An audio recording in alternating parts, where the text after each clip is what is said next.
Halo sahabat Smart School, jumpa lagi dalam pembelajaran ekonomika dalam sesi akuntansi bersama saya Rudiansa. Masih dalam program Smart School, Smart Generation.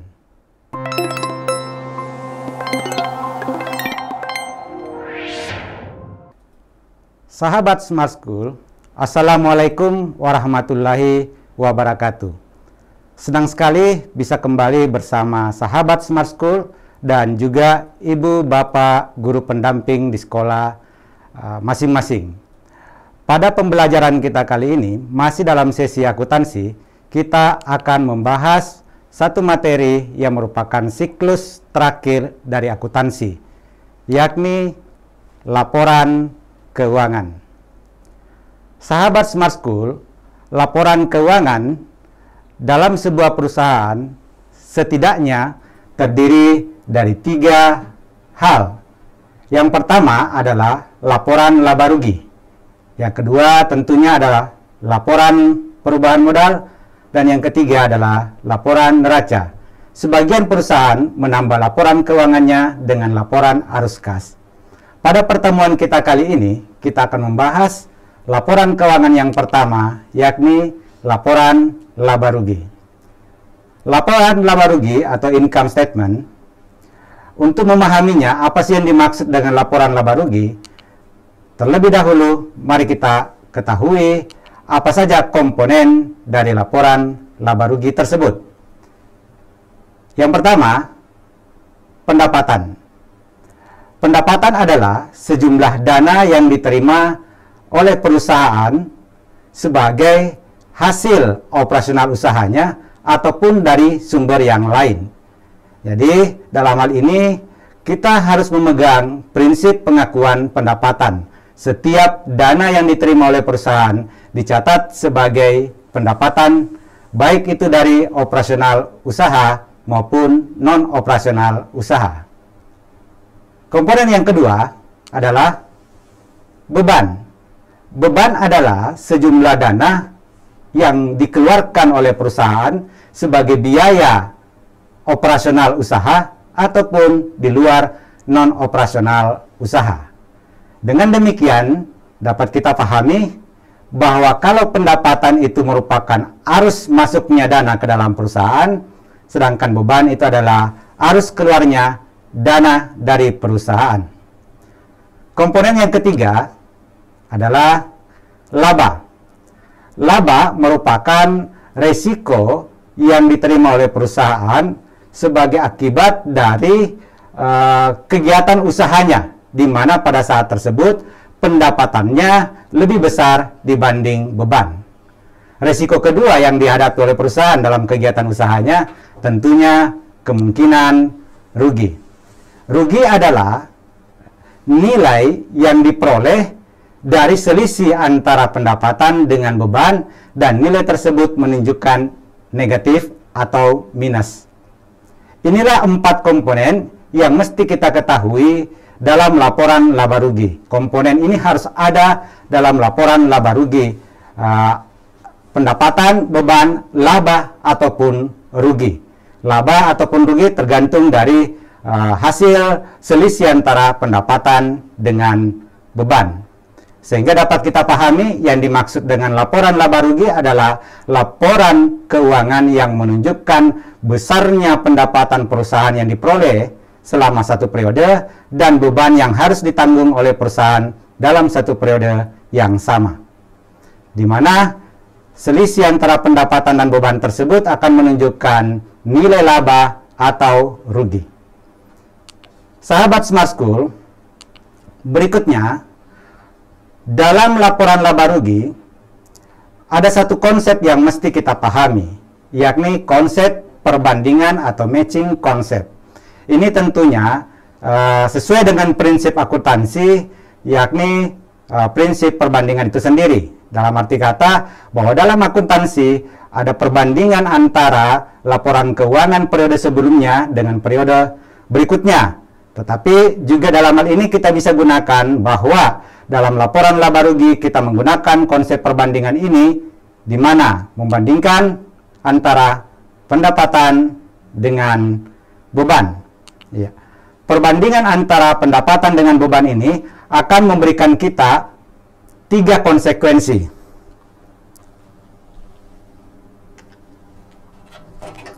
Ya, konsekuensi yang pertama, ketika pendapatannya, jadi pendapatan atau biasa juga disebut revenue, nilainya lebih besar daripada beban, maka inilah yang kemudian kita sebut sebagai laba. Atau sebaliknya, nilai bebannya lebih kecil daripada pendapatan. Kemungkinan yang berikutnya adalah nilai pendapatannya, ya, pendapatan lebih kecil daripada beban. Atau sebaliknya, bebannya lebih besar daripada pendapatan. Ini yang kemudian kita pahami sebagai rugi. Ya. Konsekuensi yang ketiga tentunya, nilai pendapatan, ya,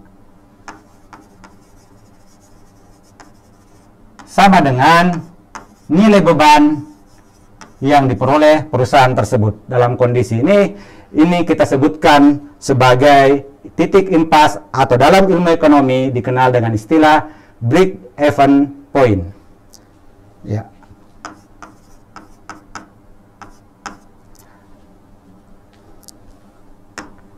Baiklah sahabat Smart School, kita lanjut. Jadi pada dasarnya laporan laba rugi ini adalah membandingkan pendapatan dan beban. Berikutnya, laporan laba rugi ada 2 jenis. Yang pertama, laporan laba rugi single step. Apa yang dimaksud dengan laporan laba rugi single step? Laporan laba rugi single step merupakan laporan laba rugi yang biasa juga disebut laporan secara langsung. Ini merupakan format laporan yang paling sederhana dan biasanya banyak digunakan di perusahaan yang kecil karena lebih mudah dalam menyusunnya. Ya. Dalam laporan laba rugi ini, pendapatan dikelompokkan dan dijumlahkan pada awal atau bagian atas laporan keuangan. Seluruh pendapatan dijumlahkan secara total, kemudian setelah itu baru kita memasukkan nilai-nilai beban dan menjumlahkannya. Setelah nilai pendapatan kita peroleh, nilai beban juga kita peroleh, barulah di bagian akhir kita memperhitungkannya dengan mencari selisih besar pendapatan dengan besar beban. Apabila pendapatannya lebih besar daripada beban, tentu kita akan memperoleh laba, dan sebaliknya, ketika bebannya yang lebih besar daripada pendapatan, maka yang diperoleh tentunya adalah rugi. Ya, betul sekali.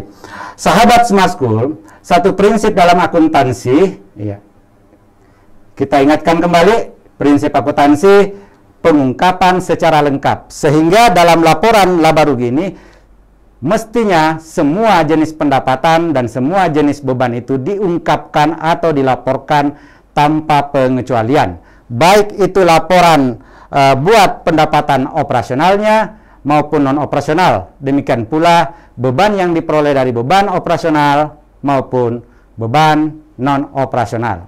Inilah model laporan laba rugi single step atau laporan secara langsung. Satu hal lagi yang perlu kita ingat, bahwa laporan laba rugi ini dibuat dalam satu periode. Prinsip akuntansi yang lain menyatakan adanya prinsip periode dalam akuntansi. Lantas yang mana dimaksud satu periode ini? Satu periode boleh 1 bulan, triwulan, caturwulan, semesteran, atau bahkan mungkin paling tidak 1 tahunan. Jadi sebuah perusahaan ketika ingin mengetahui lebih cepat kondisi keuangan perusahaannya, apakah memperoleh laba atau rugi dalam periode tertentu, maka dia dapat menyusun segera laporan laba ruginya. Tetapi ingat, prinsip akuntansi berikutnya adalah konsistensi.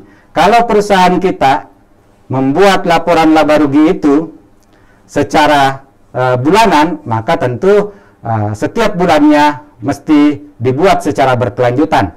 Atau kalau misalnya kita buat secara triwulan, maka kita buat secara triwulan, secara berkelanjutan. sehingga nantinya prinsip matching atau perbandingan itu bisa kita lakukan antara satu periode dengan periode berikutnya. Oke, laporan laba rugi yang kedua adalah laporan laba rugi model multiple step. Nah, perhatikan dengan baik, sahabat Smart School, apa sih perbedaan antara laporan laba rugi single step dengan multiple step? Ya, pada dasarnya tentu kedua model ini menyajikan pendapatan dan beban. Namun pada model multiple step atau multiple step income statement, penyusunan laporan laba rugi itu dilakukan dengan membedakan pendapatan operasional dan non-operasional. Demikian juga dengan beban, dibedakan antara beban operasional dengan beban non-operasional. Beban operasional maksudnya tentunya beban yang terkait secara langsung dengan kegiatan usaha. Sedangkan non-operasional adalah sesuatu yang harus dibiayai tapi tidak terkait secara langsung dengan kegiatan perusahaan tersebut. Ya. Dalam multiple step, kita bisa lihat pendapatan operasional didahulukan bersama dengan beban operasional. Jadi, pendapatan operasional itu ya, disimpan paling atas, ya, baru disusul dengan beban operasional. Di sini bisa kita lihat, ya, pendapatan usaha, ya, pendapatan usaha jasa servis 1 juta. Kemudian diikuti dengan beban usaha, ya, atau beban operasional. Jadi pendapatan operasional terlebih dahulu, baru diikuti dengan beban operasional. Selanjutnya diperkurangkan antara pendapatan usaha dengan total beban usaha tersebut, sehingga diperoleh laba usaha. Ya. Dalam multiple step ini kita menghitung laba sebanyak 3 kali. Pertama, kita menghitung laba usaha. Baru berikutnya kita menghitung laba di luar usaha. Ini ada laba di luar usaha. Nah, caranya bagaimana? Sama. Pendapatan di luar usaha. Ini ada pendapatan di luar usaha. Kemudian berupa pendapatan bunga dalam hal ini sebagai contoh. Kemudian ada beban di luar usaha. Nah, pendapatan di luar usaha dengan beban di luar usaha itu kemudian diperkurangkan sehingga mendapatkan laba di luar usaha. Ada 2 laba di sini, laba usaha dan laba di luar usaha. Setelah kita peroleh kedua jenis laba tersebut, baru kita jumlahkan dan akhirnya kita peroleh laba bersih dari perusahaan tersebut. Inilah yang dimaksud dengan multiple step. Tentu berbeda tadi dengan apa yang disampaikan terkait dengan laba rugi single step. Ya. Kalau kita ambil single step, tadi kita lihat di sini single step total terlebih dahulu pendapatannya. Ya, kita totalkan dulu terlebih dahulu. Ya, kita totalkan terlebih dahulu pendapatannya. Baru kita totalkan juga bebannya. Dan setelah kita peroleh total pendapatan dan total beban, baru kita bisa peroleh laba usaha. Hanya satu langkah pengurangan antara pendapatan dengan beban. Disitulah letak perbedaan single step dan multiple step.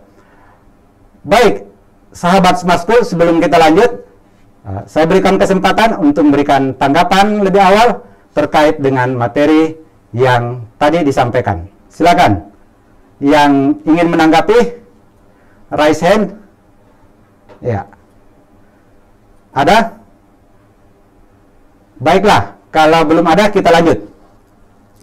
Kita lanjut dengan pembahasan berikutnya mengenai fungsi dari laporan laba rugi. Apa sih fungsi dari laporan laba rugi itu sendiri? Ya, setidaknya ada 3 fungsi yang dapat kita peroleh dengan membuat laporan laba rugi. Ya. Oke. Pertama, laba rugi dapat kita gunakan sebagai bahan evaluasi keuangan. Kita tahu dalam laporan laba rugi tersebut dimunculkan kinerja keuangan perusahaan tersebut berupa capaian pendapatan yang diperoleh selama satu periode dan biaya-biaya yang dikeluarkan dalam satu periode yang sama. Nah, dengan adanya laporan laba rugi, pihak manajemen perusahaan dapat melakukan evaluasi apakah target perusahaan sudah tercapai ataukah belum tercapai dengan laba yang telah ditentukan sebelumnya. Semisalnya target tersebut belum tercapai, maka tentunya ada koreksi-koreksi kebijakan yang mesti dilakukan untuk mencapai target laba pada periode berikutnya. Namun bisa jadi bukan saja tidak mencapai target, tapi malah mengalami rugi. Ini juga menjadi bahan evaluasi terhadap kebijakan-kebijakan keuangan dalam biaya operasional maupun non-operasional perusahaan tersebut. Berikutnya, fungsi yang kedua. Fungsi yang kedua adalah tentunya laporan laba rugi ini menjadi informasi kinerja finansial. Sejauh mana atau seberapa efektif pengeluaran yang dilakukan oleh perusahaan dalam bentuk biaya-biaya menghasilkan pendapatan. Ini jadi penting untuk mengukur kinerja finansial. Postur anggaran yang dimiliki oleh perusahaan tersebut apakah sudah sehat, dalam arti kata ada rasionalisasi antara biaya yang dikeluarkan dengan pendapatan yang diperoleh. Ya. Dan yang ketiga, fungsi laporan laba rugi adalah sebagai dasar dalam pengambilan kebijakan. Tentu sahabat Smart School, evaluasi keuangan kita sudah lakukan, informasi kinerja finansial telah diperoleh, maka laporan laba rugi ini kemudian dapat menjadi dasar dalam pengambilan kebijakan atas koreksi kebijakan sebelumnya. Ya. Semisalnya terjadi apa yang tadi saya sampaikan, bahwa perusahaan tersebut tidak mencapai target laba yang telah ditentukan atau direncanakan sebelumnya, atau malah mengalami kerugian, sehingga diperlukan koreksi kebijakan finansial oleh manajemen perusahaan. Tidak hanya itu, koreksi juga bisa dilakukan untuk meningkatkan pencapaian target laba tersebut. Bahkan bisa jadi kalau misalnya mengalami kerugian, koreksinya berarti ada kebijakan keuangan yang tidak sehat atau tidak baik, tidak efektif, tidak efisien dalam perusahaan tersebut. Ketiga hal ini menjadi penting buat manajemen perusahaan dalam menggunakan laporan laba rugi. Ya. Inilah 3 fungsi dari laporan laba rugi. Yang pertama, evaluasi keuangan. Yang kedua, informasi kinerja finansial. Dan yang ketiga, sebagai dasar dalam pengambilan kebijakan terkait dengan keuangan tentunya. Berikutnya, sahabat Smart School, pertanyaannya muncul, dari mana sih sumber data yang dapat kita gunakan untuk menyusun laporan keuangan? Ya, dalam siklus akuntansi kita mengenal namanya kertas kerja. Kertas kerja atau biasa juga disebut sebagai neraca lajur. Kertas kerja ini akan memudahkan kita dalam menyusun laporan keuangan. Sehingga kertas kerja ini menjadi penting kita buat sebelum menyusun laporan keuangan. Memang benar, laporan keuangan itu dapat langsung kita buat melalui neraca saldo disesuaikan. Ya. Oke. Benar bahwa kita bisa membuat laporan keuangan dari neraca saldo disesuaikan. Ya, di mana neraca saldo disesuaikan ini telah masuk ayat-ayat penyesuaian, ya, yang kemudian menjadi penambah atau pengurang dari neraca saldo sebelumnya. Kita bisa membuat laporan keuangan dari neraca saldo dengan membagi akun-akun yang ada dalam laporan tersebut atau dalam kertas kerja tersebut menjadi dua. Ingat, akun itu secara garis besarnya terbagi dua. Ada akun real, ada akun nominal. Ya. Kalau kita kembali ke persamaan akuntansi, aset, ya, sama dengan liabilitas ditambah dengan ekuitas. Nah, persamaan dasar akuntansi ini merupakan bagian dari aset real, ya, bagian dari aset real. Kemudian ada lagi penambahan, di sisi kanannya ada pendapatan, kita singkat P saja, dan di sisi kirinya ada penambahan beban. Pendapatan dan beban inilah yang masuk dalam akun nominal, ya. Hanya mengingatkan materi kita sebelumnya terkait dengan pembagian akun secara umum, yakni akun real dan akun nominal. Dari neraca saldo ini ada beberapa akun real dan akun nominal.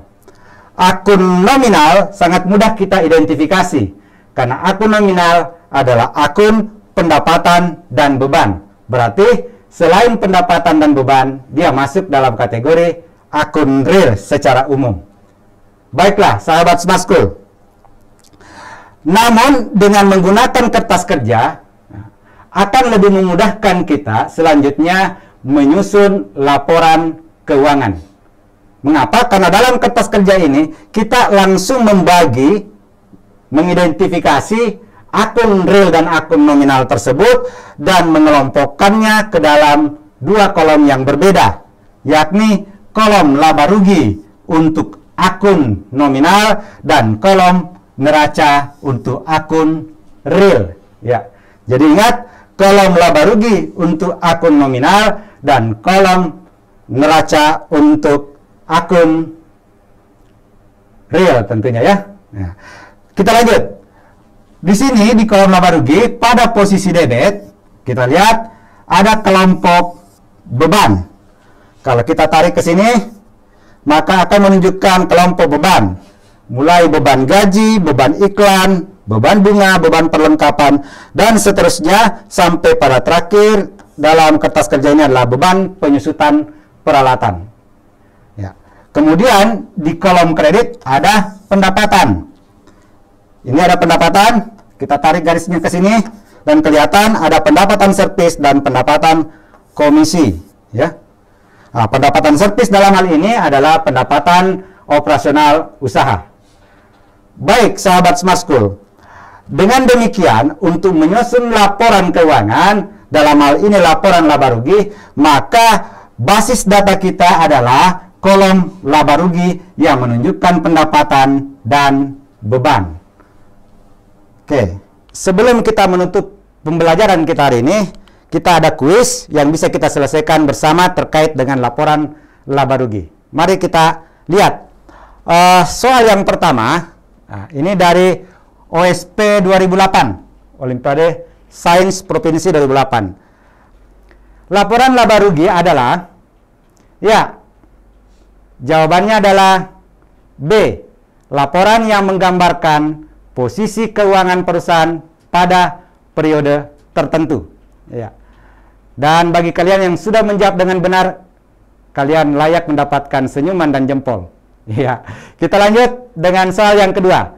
Soal yang kedua, diketahui sebagian data keuangan bengkel subur sebagai berikut. Ingat sahabat Smart School, dalam menyusun laporan keuangan, unsur atau akun yang diperlukan adalah akun, ya, benar sekali, akun nominal. Ya. Jadi yang kita perlukan adalah akun nominal. Dalam hal ini pendapatan dan beban. Berarti yang menjadi perhitungan nantinya adalah pertama pendapatan jasa, beban pegawai, beban listrik, beban gaji maksud saya, beban lain-lain. Adapun peralatan bengkel dan perlengkapan bengkel ini tidak masuk dalam akun nominal dan tidak menjadi bahan perhitungan dalam laporan laba rugi. Ditanyakan, dari data tersebut besarnya laba rugi adalah laba rugi usaha. Ya, kita lihat yang masuk hanya pendapatan dan beban. Nah, beban di sini ada 3. Ada 3 ya. Kita totalkan. Nilainya menjadi 300 tambah 250 tambah 50.000 ya maksudnya. 300.000 tambah 250.000 tambah 50.000 berarti totalnya adalah 600.000. Ya kan begitu? Ya, kita singkat saja. Sementara pendapatannya 1.600.000.